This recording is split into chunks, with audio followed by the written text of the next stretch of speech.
Before humans ruled the earth, they lived inside a world that could kill them in silence.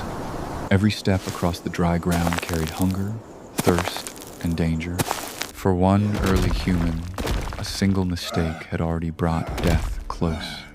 A giant python does not need speed for long. It needs only one hold. When the chest cannot expand, strength begins to disappear. In his hand, a small clue remains a broken shell from the beginning of the disaster. The tribe sees him, but fear freezes them before courage can move. Among them stands a pregnant woman, carrying the future of the group inside her. A stone in the hand means nothing if fear controls the body. The python tightens. The tribe has only moments to become more than scattered individuals. This is not evil. This is nature, moving without mercy and without hate. For the woman, this is more than one life. It is the question of whether the tribe has a future. But to understand this moment, we must return to the hunger that began it. One day earlier, the tribe was already losing its fight with the land. The stream that once gave life had become mud and memory. For the young, even a drop of water was worth searching for. For the old, roots and dry plants could no longer keep the body alive. The pregnant woman needed water, food, and protection, but the land offered almost nothing. The forager saw what hunger was doing to them. Waiting was becoming another way to die. He took only what early humans could carry: stone, wood, and courage.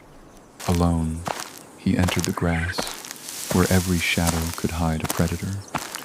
The tribe watched him go, knowing that food and danger often lived in the same direction. Old tracks told him animals had passed here before.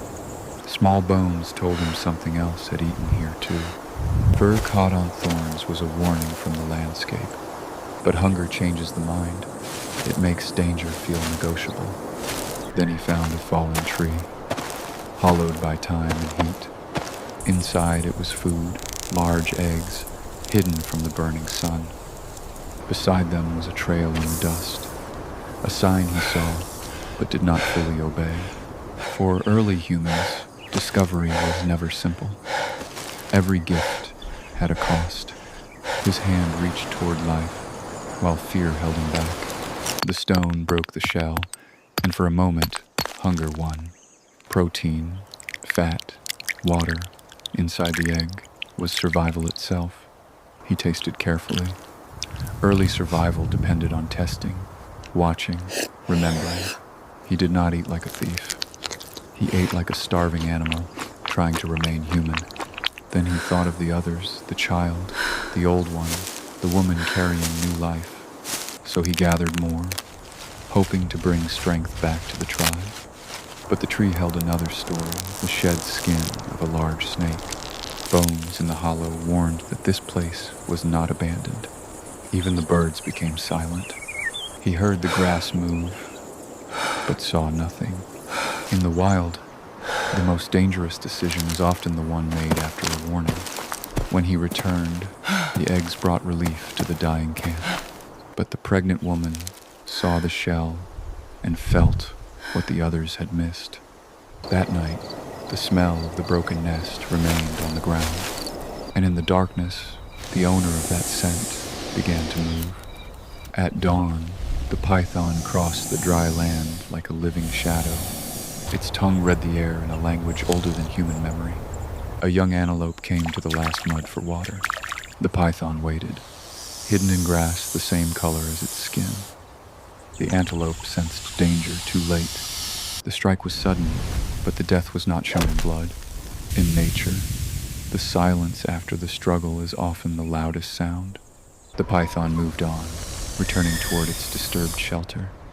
Across the dust, human footprints crossed its path. At the nest, the broken shells told the python that something had entered its world. It did not understand revenge. It understood scent, heat, and movement. And those signs led toward the sleeping tribe. Night returned, and exhaustion made the humans vulnerable. The forager slept at the edge, where danger reaches first. The pregnant woman woke to a sound the others were too tired to hear.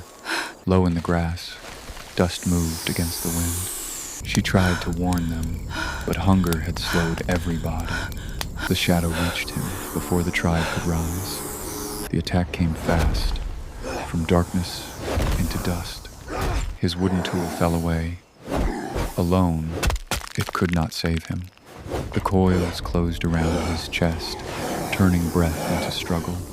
He tried to call out, but the body needs air before it can make sound. He grabbed the root of the tree, fighting the pull of the animal. But dry wood breaks, and the land gave him nothing to hold.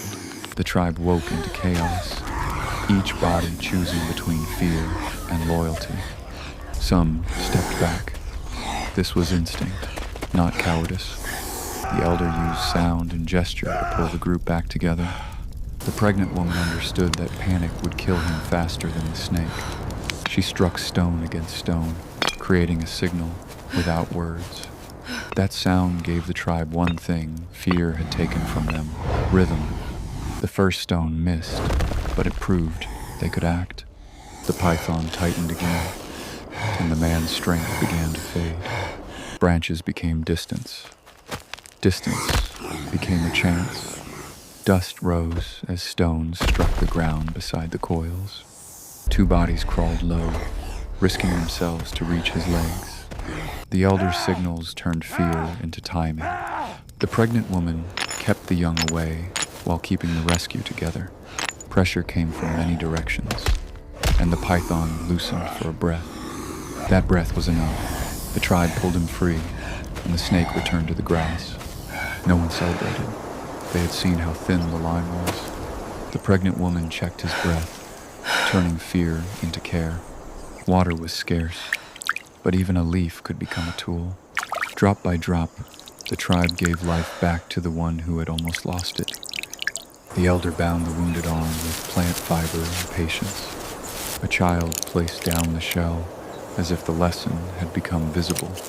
The tribe looked back toward the tree and understood the pattern. The elder arranged stones, making memory out of the land itself. Branches crossed the path, warning future feet not to enter. The woman touched her belly. Staying here was no longer survival. The injured man opened his eyes and saw that he had not been abandoned.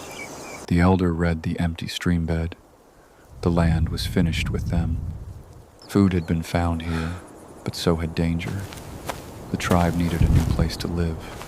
Then birds crossed the sky, low and steady. Two early humans. Animals were not just prey. They were signs. The tribe gathered what little they owned. The wounded man stood only because others lifted him. The woman walked on, carrying both weakness and hope. A child looked back, remembering the tree, the eggs, and the snake. Behind them, the warning stones remained a primitive map of danger. Across the cracked plain, they moved as one body. When the injured man fell, the journey stopped with him. This was the power that teeth and claws did not have. Refusal to abandon the weak. The last food was shared, not saved for the strongest. Even shade became a gift when someone else carried it. Then a child heard that the adults had missed birds near water. The pregnant woman saw their direction and gave the tribe a new path. Dry dust softened beneath their feet. The land was changing. At last, water appeared behind the trees. They drank, washed, and caught small fish not as conquerors, but as survivors. Before civilization, before history, humans survived because they remembered, cared, and stayed together.